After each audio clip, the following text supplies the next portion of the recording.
평소 잇몸이 좀 안 좋아서 고생을 하셨다거나 아니면 가족분의 아니면 친구분들 중에 잇몸 때문에 고생하시는 분이 계시다면 오늘 이 영상 같이 보시면 더욱더 좋을 것 같습니다.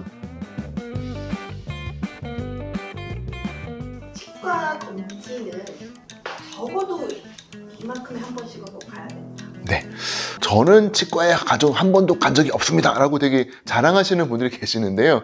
자랑 아닙니다. 그거는 무모한 거예요. 정말로 치과는 항상 문제가 도사리고 있습니다. 왜일까요?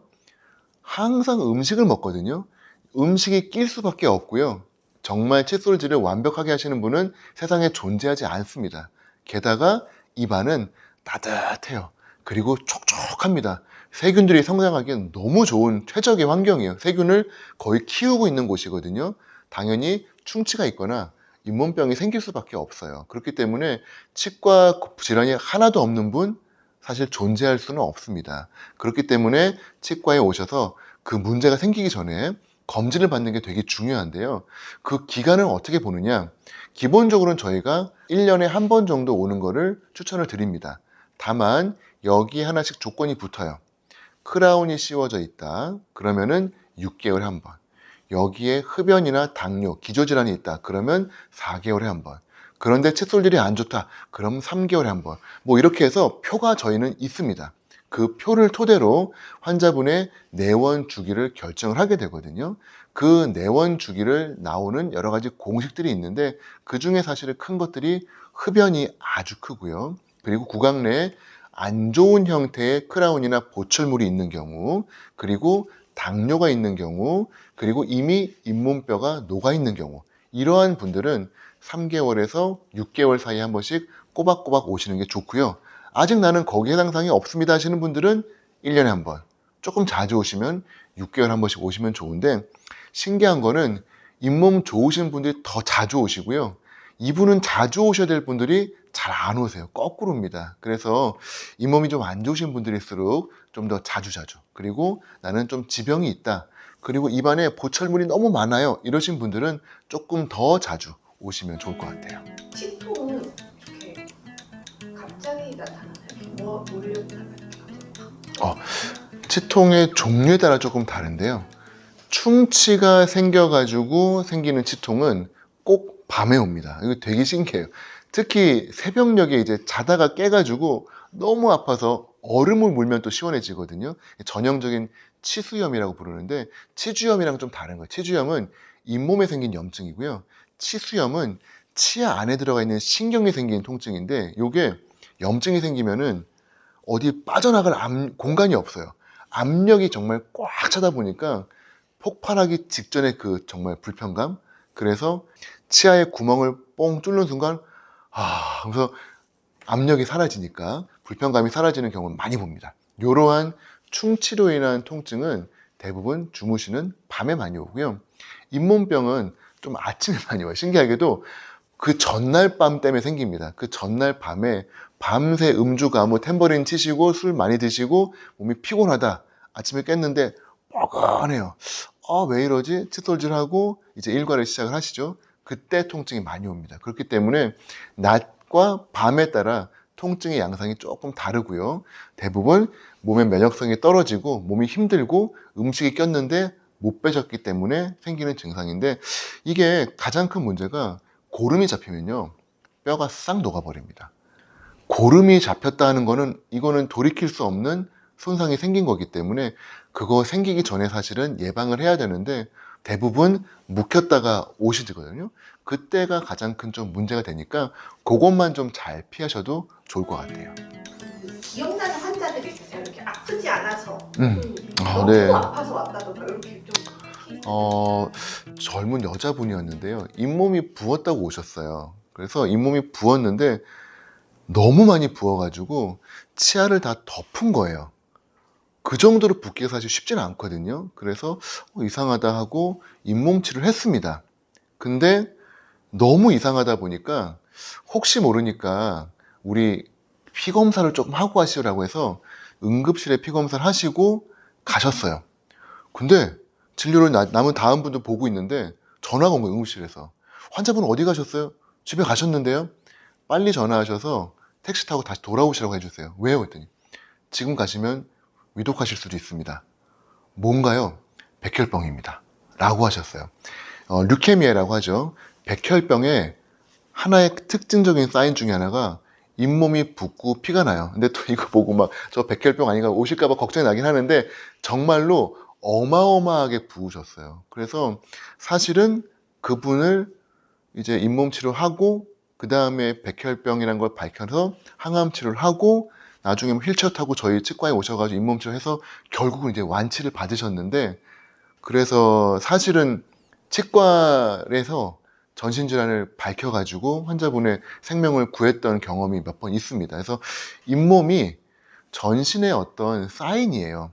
그렇기 때문에 저희 치과에서 잇몸 상태 통해 가지고 환자분의 건강을 파악하는 경우가 꽤 많고요. 그렇기 때문에 전신질환과 잇몸 질환을 절대 별개로 둘 수가 없고 그거를 좀 같이 끌고 가야 되니까 치과는 치과, 또 내과는 내과, 그게 아니라 사실은 같이 협진해야 되는 경우가 많아서 치과에서도 전신질환을 조금 같이 잘 케어할 수 있으니까 두려워하지 마시고 오셔서 검사 받으시면은 전신질환의 큰 문제를 예방하는 데 도움이 되지 않을까 생각합니다. 예전에는 그냥 속담으로 이가 없으면 잇몸이라고 했는데 요즘에는 이 빠지면 임플란트. 네. 임플란트는 어느 경우에는 꼭 해야 된다. 예전에 이가 없으면 잇몸으로 산다라고 하는 게 뭐 맞는 말이긴 한데요. 옛날에는 임플란트가 없었으니까 그런 속담이 있었을 거고 이제는 이가 없으면 임플란트를 해서 기능도 그리고 발음도 그리고 미용도 회복을 해야 되는데 이게 돌담이랑 똑같습니다. 돌담이 있는데 돌 하나 살짝 빼면은 그대로 있지 않고 결국은 허물어지기 시작을 하거든요. 치아들은 항상 앞으로 쏠리는 힘이 있어요. 그렇기 때문에 어르신들 중에 아래 앞니 이렇게 돌아가 있거나 위에 앞니가 돌출하는 경우들 꽤 많으시거든요. 이게 바로 치아가 밀고 있는 힘이 꾸준히 있기 때문에 나이가 들면 들수록 그런 빈도는 증가하는 거거든요. 그런데 생각해 보시면 그 중에 치 하나가 빠진다고 생각해 보세요. 그러면은 뒤에서 밀고 있다가 친구가 없어졌어요. 그럼 어이쿠 하면서 넘어지겠죠. 그러다 보면은 씹히는 치아를 찾아가지고 이렇게 막 씹거든요. 턱을 돌려서 씹어요. 그러면 턱이 이제 무너지니까 디스크가 오죠. 그러면은 심지어는 뼈가 녹으면서 턱이 비대칭이 되면서 돌아가기 시작합니다. 정말 여러 가지 문제가 많이 생기니까 돌담에 있는 돌 하나 빠지고 와르르르 생기는 그 문제는 사실은 빨리 거기에 돌을 끼워주시면 돼요. 임플란트로 간단하게 또 내지는 뼈 이식과 잇몸 이식을 통해 가지고 해결하시는 게 사실은 가장 쉬운 방법이라 치아가 없을 때는 임플란트, 요즘은 이제 보편화가 되었고 예전에는 뭐 치료도 사실은 어렵고 임플란트의 성공률이 되게 낮았어요. 뭐 거의 5, 60%될 때도 있고 안 될 때도 있고 그러면 누가 합니까? 근데 비용은 또 엄청 비싸거든요. 근데 요즘 10년 성공률이 98%예요. 치과 치료 중에 이런 치료가 없습니다. 20년 성공률이 80%가 넘어요. 20년 동안 쓰신 다음에 손 들어보세요 그러면 한 10명에서 한 20명 손 이렇게 드는 거죠. 그러니까 치과 진료 중에 이렇게 오래가고 튼튼하고 성공률이 높은 게 없다 보니까 요즘은 임플란트를 조금 많이 심게 되는 것 같습니다. 그러면 임플란트를 만약 잘못 관리해서 생길 수 있는 최악의 질환 이런 게 있나요? 네, 임플란트는 사실은 충치가 생길 수가 없죠. 임플란트는 딱딱한 지르코니아라고 하는 도자기 그리고 티타늄으로 만드는 금속이기 때문에 썩지 않습니다. 다만 생각해 보세요. 우리 몸에 뭐가 와서 박혀 있어요. 그러면 반드시 그 박혀 있는 부분에 계면이라고 하죠. 면이 생깁니다. 그 면은 아주 취약할 수밖에 없어요. 우리 몸에서 유일하게 입 바깥과 안쪽이 뚫려 있는 곳은 치아 그리고 임플란트밖에 없습니다. 그렇기 때문에 그 면이 생길 수밖에 없는데 거기에 칫솔질이 안 됐다. 염증이 생기면은 문제가 심각해지는데 특히 자연 치아는 치주인대라고 해서 치아를 둘러싸고 있는 이 잇몸 살 내지는 인대가 있는데 얘네들이 의외로 강한 기계적인 보호를 해줍니다. 저희가 부착이라고 표현하거든요. 아주 단단하게 붙어 있어요. 요게 제 손목 보시면은 여기가 되게 너플너플하죠. 젊은 분들 자연 치아 이런 데는 딱 붙어 있어요. 여기로 세균이 잘 못 들어갑니다. 칫솔질만 잘해주시면 문제가 없어요. 근데 나이가 들면은 여기가 느슨해지고요. 임플란트는 특히 조금 더 느슨해요. 그렇기 때문에 여기를 안 닦으셨다. 그러면은 순식간에 세균이 들어가면서 뼈가 쭉 녹아요. 그렇기 때문에 임플란트 주위염이라는 표현을 좀 쓰는데 어려운 표현입니다. 임플란트 주위에 생기는 염증이 생기는데 그러면 오히려 자연치아보다 더 빨리 파괴가 됩니다. 그렇기 때문에 조금 더 주의해서 관리를 잘 해주셔야 되고 과도한 교합이 가지 않도록 주의하시는 거, 이 두 가지를 잘 지켜주시는 게 좋을 것 같아요. 그러면 임플란트를 이렇게 잘못 관리해서 아까 가져오신 분 계시다고요. 그런 분들은 다시 네. 해야 돼요. 맞습니다. 의외로 많고요. 뭐 이거는 사실은 환자분의 탓도 조금 있습니다만 임플란트를 심는 우리 선생님들의 약간의 어떤 미스도 좀 있는 것 같아요. 왜냐하면 임플란트를 뼈 안에다가 잘 심어야 되는데 이게 좁고 하다 보니까 잘 안 보입니다. 그러다 보니까 이게 임플란트가 제대로 수명을 못 누리고 조금 수명이 짧아지는 경우가 있어요. 그래서 임플란트를 다시 심어야 되는 경우가 꽤 있는데 임플란트가 뼈가 녹게 되면은 이게 재건이 어렵습니다. 임플란트는 한 번 수술을 해가지고 심은 거기 때문에 두 번째 심는 사람 입장에서는 재수술이 돼요. 우리 수술 중에서 제일 어려운 수술이 재수술입니다. 임플란트는 저희가 연구를 해보면은 임플란트 성공률은 얼마일까요? 10년에 98%, 20년에 80%가 넘습니다. 근데 한 번 실패하고 두 번째 심은 임플란트 연구를 봤더니 성공률이 시작이 80%예요. 90%를 넘질 못합니다. 왜냐하면 거기 뭔가 문제가 있는 거예요. 그래서 한번 뺐기 때문에 또 심으면은 또 실패합니다. 세 번째 임플란트 심은 자리 성공률이 50% 떨어져요. 붙을 수도 있고 안 붙을 수도 있어요. 그 정도로 재수술은 좋지가 않습니다. 처음 임플란트가 성공해서 오래 가면 좋겠지만 재수술은 항상 어려워요. 그래서 저희 연세 구데이 치과도 임플란트 재수술로 유명한 치과고 정말 많이 하고 있는데 사실은 엄청나게 느리게 탄탄하게 돌아서 갑니다. 빨리 해드리고 싶죠. 하지만 저는 어떻게든 오래 쓸 수 있도록 만들어야 되기 때문에 하세월이 걸릴지라도 뼈를 만들어요. 그리고 잇몸살을 이식해서 잇몸도 만듭니다. 그리고 임플란트 심고 천천히 뼈랑 붙으면 그리고 크라운을 올리니까 대개 6개월이 넘어가요. 뭐 임플란트 2달 안에 끝나는 거 아니에요? 아니에요. 두 번째 심은 거기 때문에 무조건 튼튼하게 그렇게 해야 여생 동안 쓸 수 있는 좋은 임플란트가 되기 때문에 저는 느리게 갈 겁니다. 임플란트 재수술을 하지 않도록 처음 할 때 잘 하시고 관리 잘 하시는 게 제일 좋을 것 같습니다. 나이가 들어서도 내 치아로 살 수 있는 방법. 네.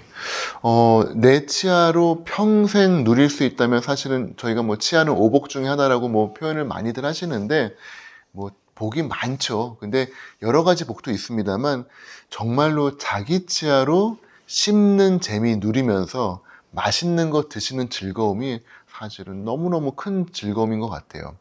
일단 자기 치아를 가장 오래 쓸 수 있는 제일 좋은 방법은 소중하게 여기시는 거예요. 예전에 우리 어르신들 치아가 너무 많으니까 28개나 있다 보니까 한두 개 정도는 괜찮지 하면서 병도 따시고 뭐 이렇게 많이 남용을 하셨거든요. 그리고 지금 다들 많이 후회를 하시죠. 치아의 하나의 가치는 저희가 뭐 연구마다 좀 다릅니다만 대략적으로 2천만 원 정도 얘기해요. 치아 하나가 2천만 원 정도라고 경제적으로는 갖고 있지만 그 하나하나의 심리적인 가치는 말로 할 수가 없습니다. 자연 치아의 중요성을 꼭 느끼셔서 섣불리 임플란트로 빨리 넘어가기보다 저희 치주과에서는 다양한 방법으로 치아를 살려서 오래 쓸 수 있는 방법들을 제공하고 있거든요. 그 방법들을 한번 시도해 보시고 도저히 안 되는 경우에 임플란트로 그렇게 넘어가실 수 있도록 조금이라도 자기 치아를 누리시는 그런 방법을 선택해 주시면 좋을 것 같습니다. 유튜브 영상들 중에서 건강 정보들 정말 많이 나오고 있는데요. 저희 요즘은 이제 흔히 어그로라는 표현을 많이 씁니다. 좋은 정보도 있지만 사실은 옥석을 가려야 되는 그런 정보들이 남용이 되고 있다 보니까 가끔씩 잘못된 정보로 오시는 분들이 꽤 많으세요. 유튜브에서 좋은 채널 구독하시는 것도 물론 중요합니다만 내 몸과 건강에 관련된 부분들은 반드시 우리 전문 의료인들의 조언을 좀 구하시고 우리 셀코TV처럼 좋은 유튜브 채널에서 좋은 정보 보시면서 좋은 정보들 통해서 건강하게 잇몸과 온몸의 건강을 누리시는 것을 추천드립니다. 저는 연세 굿데이 치과의 치주과 원장 박정철이었습니다. 감사합니다.